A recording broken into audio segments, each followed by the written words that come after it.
Hello বন্ধুরা, আজকে চলে এসেছি আরও একটি নতুন ভিডিও নিয়ে। আজকের ভিডিওটি হচ্ছে ছোট বাচ্চাদের ড্রেস।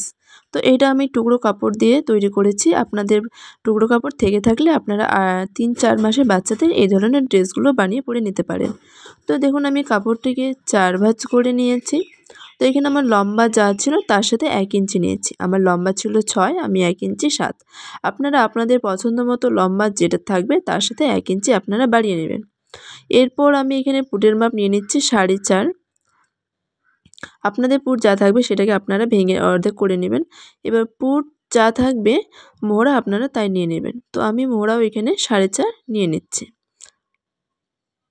এবার মোহরা যেখানে শেষ হয় সেখানেই শুরু হয় ছাতির মাপ। তো আমার ছাতি ছিল 20, 20কে 4 দিয়ে ভাগ করলে 5, তার সাথে 1.5 ইঞ্চি এক্সট্রা। এইটা আমি ফিতে দেওয়া ড্রেস বানাচ্ছি, তো দেখতে থাকুন আপনারা। আর গলার চওড়া আমি এখানে ছোট্ট যেহেতু বাচ্চা 2 ইঞ্চি নিচ্ছি। আর এখানে আপনারা আপনাদের পছন্দ মতো 2, 3 যার যেটা সামন গলায় রাখতে ইচ্ছা হয় সেটা আপনারা রেখে নেবেন। আমি এখানে 2.5 রেখেছি। তো সেটাকে এই যে রাউন্ড করে নিলাম।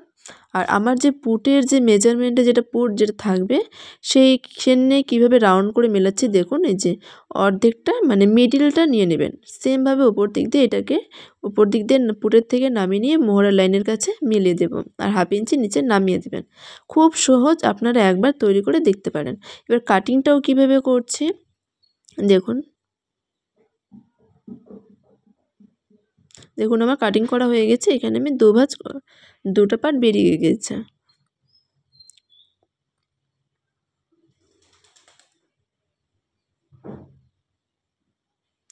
এরপর আমি দড়ি বানিয়ে নেব। কাপড়টিকে 2 ভাঁজ করে আপনারা এভাবে করে ফিতেগুলো বানিয়ে নেবেন। আমার ভিডিও আপনাদের কেমন লাগে, যদি ভালো লেগে থাকে প্লিজ অবশ্যই জানাবেন কমেন্ট করে। তো আমি যেহেতু এখানে লাইনিং হিসেবে আরেকটা পার্ট ব্যবহার করছি, তো সেই কাপড়টাকেও আমি 4 ভাঁজ করে নিয়েছি। আর এখানে সেমভাবে এটাকেও আমরা কাটিং করে নিয়েছি। আপনারা চাইলে একবারে 8 ভাঁজ করে বের করে নিতে পারতেন। তো এবার দেখুন যেটাকে আমি লাইনিং হিসেবে ব্যবহার করেছি সেটাকে নিচে রেখেছি। আর যেটা সামন পার্ট সেটাকে উপরে রেখেছি। রেখে এখানে আমরা আন্ডারগ্রাউন্ড সেলাই করব। তো ফিতেটাকে আপনারা এইভাবে করে রেখে নেবেন। তাহলে কি হবে, আপনাদের আর পট্টি লাগাতে হবে না। ভালো করে পিন করে নেবেন। সেমভাবে এই সাইডেও আমি রেখে নিচ্ছি। দেখুন ফিতেটা আমি কীভাবে রেখে নিলাম। আর পিন অবশ্যই দেবেন, নয় সরে গিয়ে সম্ভাবনা থাকে। তো এবার দেখুন আমি কীভাবে সেলাইটা করে নিচ্ছি। এই যে মোহরার সাইড থেকেও আমাকে আর এক্সট্রা করে কোনো পট্টি লাগাতে হচ্ছে না। আমি কী করছি, এখান থেকে সেলাই করে নিয়ে সেলাইটা উল্টে দেবো। যেহেতু আমি এখানে লাইনিংয়ের মতো করে ব্যবহার করেছি, আমি এক্সট্রা লাইনিং ইউজ করিনি, আমি কাপড়টাকেই লাইনিং হিসেবে ব্যবহার করেছি। তো আপনারা কম খরচের মধ্যে এরকম করে নিতে পারেন। এরপর কি করবেন, আপনারা কাট দিয়ে নেবেন, তাহলে আমার উল্টে নিতে খুব সুবিধা হবে। দেখুন আমি কাট দিয়ে নিয়েছি। এবার এভাবে করে আপনারা উল্টে নেবেন।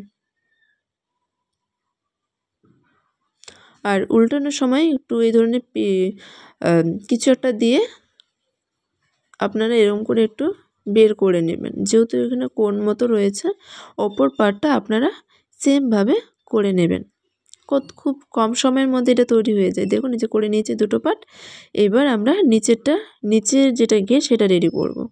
তো এখানেও আমার খুব বেশি কাপড় ছিল না, তো যতটুকু কাপড় ছিল ততটুকু কাপড়ের মধ্যে করে দেওয়ার চেষ্টা করেছি। লম্বা দেখুন আমার 10 কি 12 মতো লম্বা। আর এদিকেও খুব একটা চড়াটাও খুব একটা ছিল না। তো সেটাকে 2 পার্ট করে ভাঁজ করে নিয়ে মিডিল বরাবর আপনারা কেটে নেবেন। আপনারা যদি চান খুব কুঁচে দিতে তাহলে একটু কাপড়টা আপনাদের বেশি প্রয়োজন হবে। এবার কি করবেন, 1/2 ইঞ্চির মতো আপনারা কুচি দিয়ে দেবেন। দেখুন আমি কিভাবে কুচিগুলো দিয়ে নিচ্ছি। ঠিক এইভাবে আপনারাও করবেন। দেখুন বন্ধুরা আমার কুচি দেওয়া কমপ্লিট। আর আপনারা অবশ্যই ডবল সেলাই করে নেবেন। দেখুন কতটা সুন্দর দেখাচ্ছে এবং ফিনিশিংয়ের সাথে দেখাচ্ছে। নরমালি গরমে এই ধরনের জামাগুলো বানিয়ে আপনারা বাচ্চাদের পরিয়ে দিতে পারেন বা আপনারা বিক্রিও করতে পারেন। এবার রেডি করার পর সোজা পাটের সাথে সোজা পাট রেখে মোড়াগুলো সমানভাবে মিলিয়ে নিয়ে আপনারা ফিটিংস লাইন থেকে আপনারা এইভাবে করে 2 সাইডটা সেলাই করে নেবেন। এই সাইডে সেলাই করে নেওয়ার পর অপর সাইডটাও সেমভাবে আপনারা সেলাই করে নেবেন এবং নিচের দিকে হাফ বা 1.5 ইঞ্চি মতো যতটুকু কাপড় আপনারা নিয়েছেন এক্সট্রা সেটা আপনারা এভাবে করে মুড়িয়ে দেবেন। আর ভিডিওটি কেমন লেগেছে অবশ্যই কমেন্ট করে জানাবেন। আর আমার ভিডিওগুলো আপনাদের কেমন লাগে জানাবেন। আর নতুন হয়ে থাকলে প্লিজ লাইক, শেয়ার এবং সাবস্ক্রাইব করে আমার পাশে থাকবেন। টাটা।